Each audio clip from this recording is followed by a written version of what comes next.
Hey everybody, it's Eric and I am back from the Canary Islands from 6 weeks of Dive Master training, and I wanted to talk about 3 things that I know 99% of people are not going to know about dive watches. So let's get into it right now. First one, color. So I had a choice of using any color watch I wanted to use for this. Festina sponsored me, they gave me the watch, fantastic, thanks so much to them. I chose the orange. I chose the orange watch because for me, I see Doxa, Jacques Cousteau, all of those type of things. And I think orange is a dive watch. No, absolutely not. So absorption. Absorption is when colors are actually lost by the deeper you go. So the first color to be lost is red. And you lose that color somewhere between 17 and 33 feet. The second color that goes is orange. Orange, the color that I thought, and I think many people think of as a scuba diver, a professional diver's watch color. That actually goes from 24 to 66 feet, 66 feet being ideal conditions, which is very rare, right? Then it's yellow, 50 to 110 feet. Then it's green, 85 to 150. And then it's blue, 116 to 330 feet if in perfect conditions. Now, the significance of that is I wanted the blue watch. I really wanted to order the blue watch because I loved the color, but I thought I got to get the orange watch because that's a real diver's watch. No, absolutely not. Wrong. That's the first thing. Number 2, and I don't even think I have to discuss this, but I have to because it's gotten so out of control. So for me to be a master diver, I had to have 4 specialties as well as search and rescue. I think I did 5 specialties in search and rescue. And one of them was deep diving. So I'm certified to dive to 40 meters, which is 131 feet or so. So just think of that. I'm deep dive certified. And as a recreational diver, I can go to 130 feet. That's it. 40 meters. That's it. Now, we're selling watches out there to 100, 200, 300 meters. Luckily, I looked through all my watches, and all of my dive watches, which I have a lot of them, and most of the watches I feature on my channel with dive watches are 200 to 300 meter watches, which I think is absolutely fine. But we're getting way out of control now. Way out of control.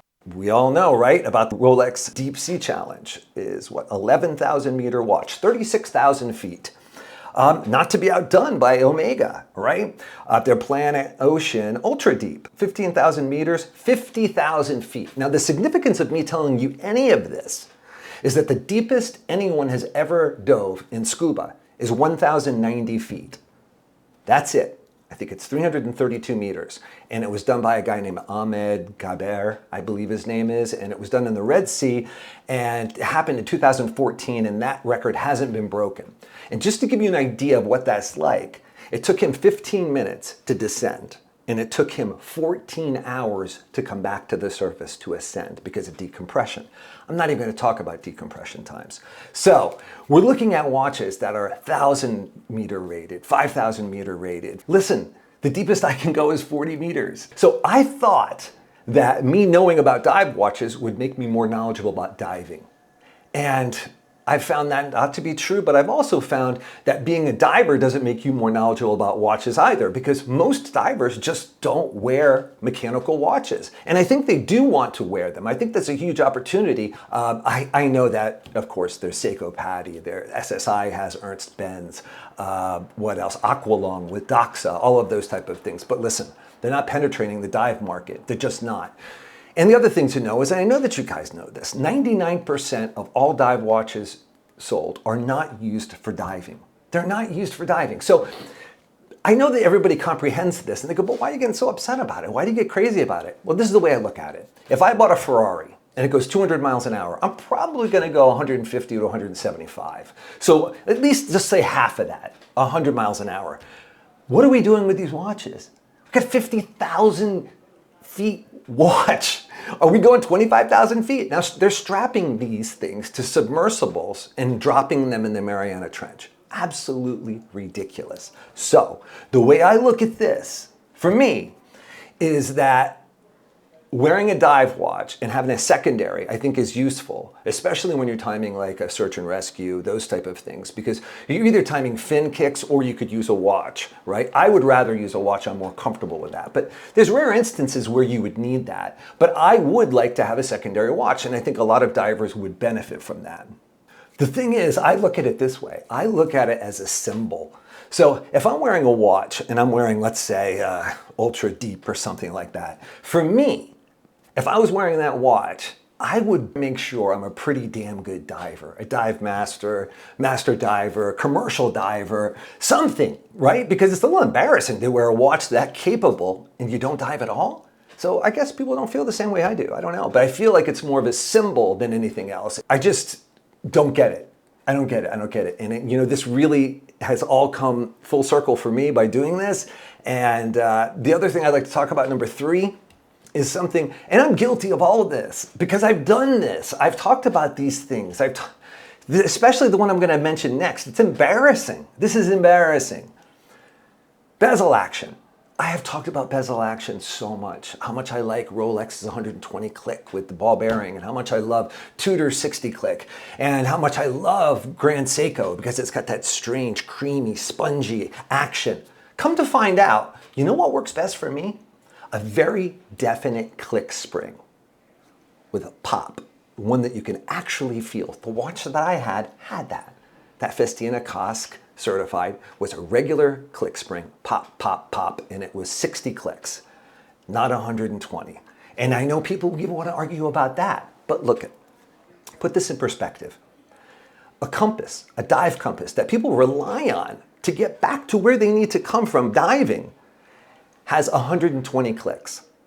It's a 360 degree and it has 120 clicks. So that's 3 degrees for every click. And here we are worried about 30 seconds. If you're going from a 60 click to 120, you want to time 30 seconds? Really? Ridiculous. Absolutely ridiculous. And the way it feels, it's a fidget thing. It's a thing to fidget within the office. That's all it is. That's all it is. I just think it's got to be 60 clicks and it's got to be a definite click. That's it. That's it. Simple as that. But all of these things now, I'm really, really conflicted because I'm angry with myself. I really thought I knew what I was talking about. I really did. I thought I know what the best color of a watch is. I know what the best bezel action is. And I know how deep these things should go. And one other thing to mention. I should have mentioned this before, but I'm going to throw it in now. Some people are going to say to me, Eric, but what you're not taking into account for the depth, New York outside, this shit goes on all night long. Stopped. So some people are going to say, you're not taking into account dynamic pressure. Seriously, it's negligible. It's negligible. Dynamic pressure, how fast you're moving your arms through the water, is negligible. It just is. I think if you're going 30 miles an hour with your wrists, I think that's equal to 1 bar, which is like 32 feet, something like that. So it's absolutely negligible. And the other thing to point out is, look at divers. They're not using their arms. They're either folded or crossed. They're using their legs, right? And then people are going to say, oh, but not when you're snorkeling. When you're at snorkeling, you're at the surface and it doesn't matter anyway. You don't need depth. So all of this means is that it's a great marketing thing and people want to sell you these really deep watches. But for me, I'd be embarrassed to wear a watch that's one of those Planet Oceans. I would be embarrassed if I was wearing a Rolex Deep Sea Challenge. I would be embarrassed, for me, because somebody's going to say to me, inevitably, I would say to them, are you a diver? I just don't get it. So more to come. I have done a lot of videos in the past with interviews, right? And that's kind of my thing, where I go to pilots and I go to Wall Street and see what they wear. Well, guess what? We're going to go to other people. Maybe divers and a lot of other things. So I'm going to start doing that again. But I wanted to talk about a few of these things because it's kind of a pet peeve of mine now. As you can see, I get a little worked up over it, talking about orange and depth and bezel action. And God, I could go on forever about how wrong I was. I was wrong. So thanks so much for watching. If you like this kind of content, please like and subscribe. Thanks.